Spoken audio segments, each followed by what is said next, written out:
Hello అండి. అందరికీ నమస్తే. ప్లీజ్ సబ్స్క్రైబ్ చేసుకోండి. ఇక ఈరోజు మనం ఒక ముఖ్యమైన విషయం తెలుసుకుందామండి. డిసెంబర్ 23, 2023వ సంవత్సరం ముక్కోటి ఏకాదశి అండి. ముక్కోటి ఏకాదశి అనే పేరు ఎలా వచ్చింది? దాని వెనుకున్న కథ ఏంటి? అన్నది మనం ఈరోజు తెలుసుకుందామండి.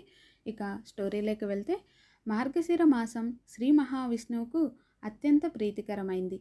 ఈ నెల మధ్యలోనే ధనుర్మాసం ప్రారంభమవుతుంది.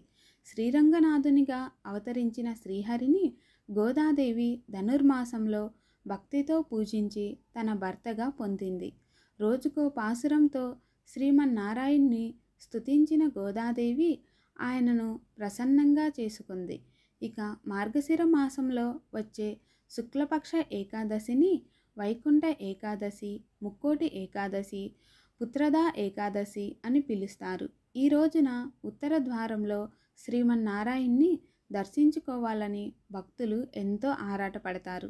ఏడాదికి వచ్చే 24 ఏకాదశుల్లో ప్రతిదీ పవిత్రమైందే. కానీ వీటిలో వైకుంఠ ఏకాదశి మాత్రం లేదు.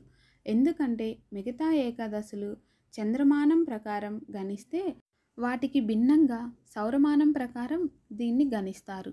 సూర్యుడు ఉత్తరాయణానికి మారే ముందు వచ్చే ధనుర్మాస శుద్ధ ఏకాదశినే ముక్కోటి ఏకాదశి అంటారు. వైకుంఠ ఏకాదశిని ముక్కోటి ఏకాదశిని, స్వర్గద్వార ఏకాదశి అని పిలుస్తారు. ఈ పేర్ల వెనుక వేర్వేరు కథలు పురాణాల్లో కనిపిస్తాయి. శ్రీ మహావిష్ణువుకు నెలవైన వైకుంఠంలోని వాకిళ్ళు ఈ రోజునే తెరుచుకుంటాయి కాబట్టి దీన్ని వైకుంఠ ఏకాదశి అంటారు.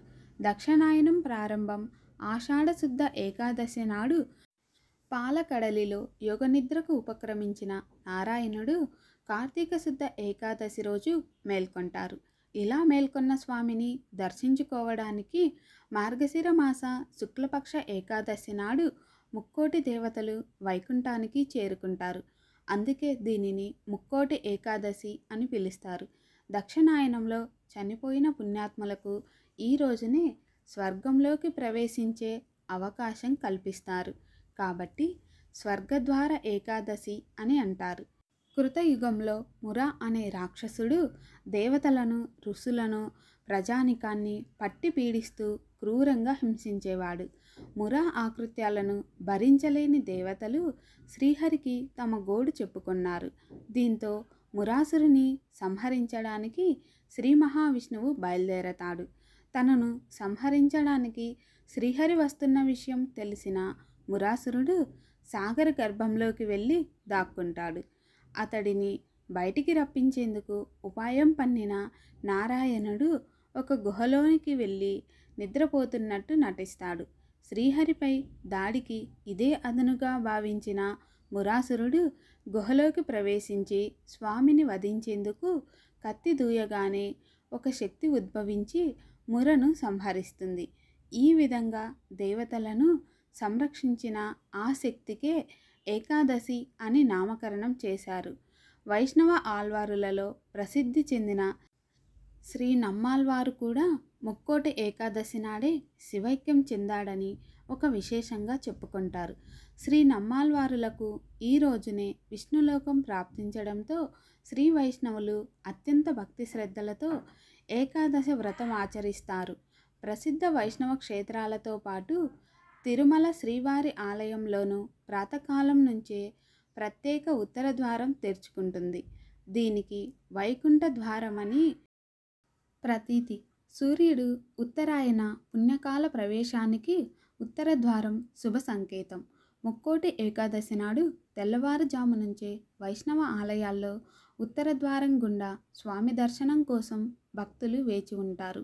వైకుంఠం వాకిళ్ళు తెరుచుకునే పర్వదినమైన ముక్కోటి ఏకాదశి నాడు సాక్షాత్తు ఆ శ్రీ మహావిష్ణువు గరుడ వాహనంపై 3 కోట్ల దేవతలతో భూలోకానికి వచ్చి భక్తులకు దర్శనమిస్తాడు.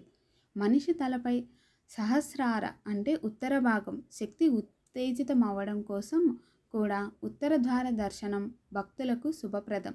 కలియుగ వైకుంఠమైన తిరుమలలో కూడా ఈనాడు శ్రీవారి గర్భాలయాన్ని ఆనుకొని ఉన్న వైకుంఠ ప్రదక్షిణ మార్గం ద్వారా భక్తులు నడిచే భాగ్యం లభిస్తుంది. ఏకాదశి నాడు తిరుమలలో జరిగే మలయప్ప స్వామివారి ఊరేగింపు, ద్వాదశి నాడు స్వామివారి పుష్కరిణిలో జరిగే చక్ర స్నానాలను దర్శించిన భక్తులు పునీతులవుతారు. వైకుంఠ ద్వాదశి నాడు ముక్కోటి తీర్థాలు స్వామి పుష్కరిణిలోకి ప్రవహిస్తాయని భక్తుల విశ్వాసం. ఈ ముక్కోటి ఏకాదశి రోజున ఉపవాసం ఉండి భక్తి శ్రద్ధలతో విష్ణుమూర్తిని ఆరాధించిన సకల శుభాలు కలుగును అని పెద్దలు చెప్తారు.